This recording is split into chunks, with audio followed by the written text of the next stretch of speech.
Euh, il- Non, en fait, étonnamment, c'était justement encore un roman, on va dire, très particulier, où il n'y avait aucune évidence de l'amener au théâtre. Euh, Mis à part que je trouvais qu'il allait à l'os d'une des questions centrales, qui est le rapport à l'autre, que moi j'avais pressenti, je pense, dans tous les spectacles que j'ai pu monter avant. Ce que je suis allé chercher dans le théâtre, que je suis allé chercher dans le roman, c'est le, le, le rapport intérieur-extérieur, la communication, quoi. Le rapport à la communication à l'échec de la communication.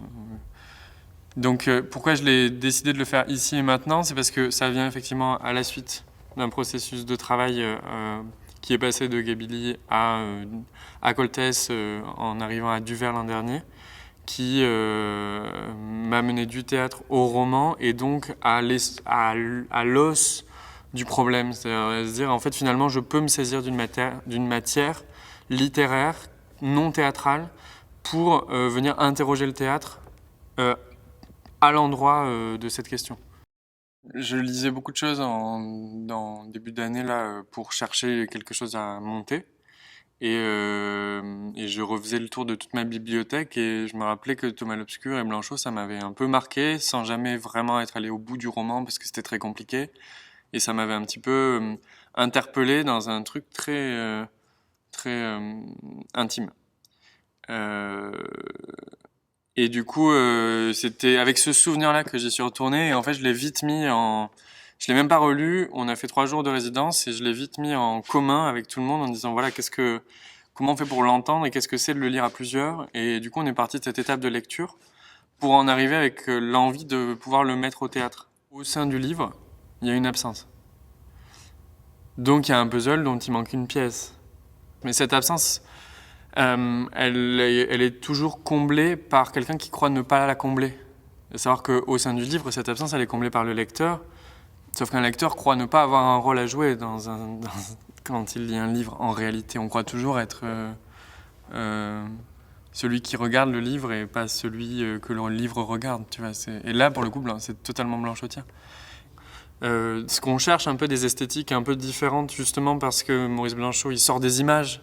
Donc on n'a pas la possibilité de se saisir d'une image et c'est ce qui m'intéressait aussi, c'était que du coup ça devenait un mouvement qui doit passer par différentes strates et par différentes euh, choses qu'on peut reconnaître mais qui vont partir et puis c'est le mouvement, un spectacle. Donc c'était ce mouvement-là que je cherchais. Et du coup, ce truc composite, en fait, s'il y a un mouvement, c'est parce qu'au centre du livre, il y a une absence qui est celle de Thomas, qui pourtant est le nom du livre et a priori le nom d'un personnage principal, mais qui ne fait jamais vraiment personnage. Et c'est plutôt une espèce d'énorme absence qui génère une sorte de trou à l'intérieur duquel on va devoir essayer de lutter, quoi. Et c'est ça, en fait, qu'on est allé chercher aussi au plateau, c'est-à-dire générer une absence. Tout ça pour dire que oui, le spectacle, je pense que le rapport à amener c'est plus amener un lâcher prise. C'est plus comprendre une structure et la déconstruire pour aller ensemble dans un lâcher prise et pour aller chercher ensemble ce que finalement on s'avoue pas aller chercher au théâtre. Typiquement, je pense que ce qu'on va chercher au théâtre, c'est de comprendre ce qu'on va y chercher tout le temps.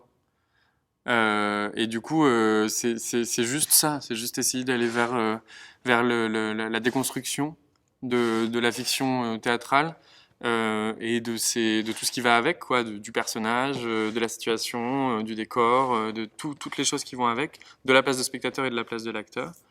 Et trouver en fait le dénominateur commun qui fait que pourquoi on joue et pourquoi on vient voir un spectacle, c'est à peu près la même raison. Les familles que la chaleur avait dispersées toute l'après-midi se réunissaient avant le coucher du soleil comme les hirondelles. Après les 4 heures pendant lesquelles le monde n'avait été peuplé que de célibataires, de veufs et d'orphelins, les foyers se réunissaient. Un rapide mariage rendait les femmes à leurs maris. Des enfants sortis du sable en un instant formé et déjà adolescent, trouvaient sans effort un père disponible, embrassaient leur mère qui, quelques heures plus tôt, dormait vierge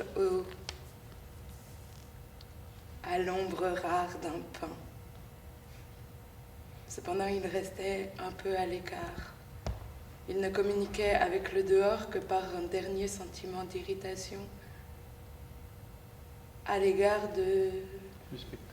du spectacle qui lui devenait étranger. Cependant, il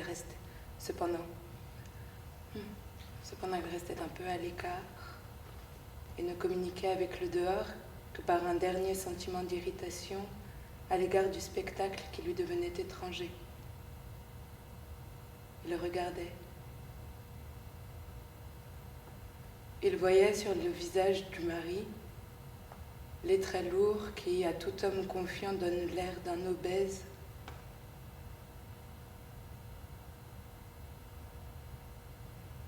Il suivait sur le corps de la femme les contours, les mouvements que lui avait appris la tendresse, l'affection, et qui la déformait.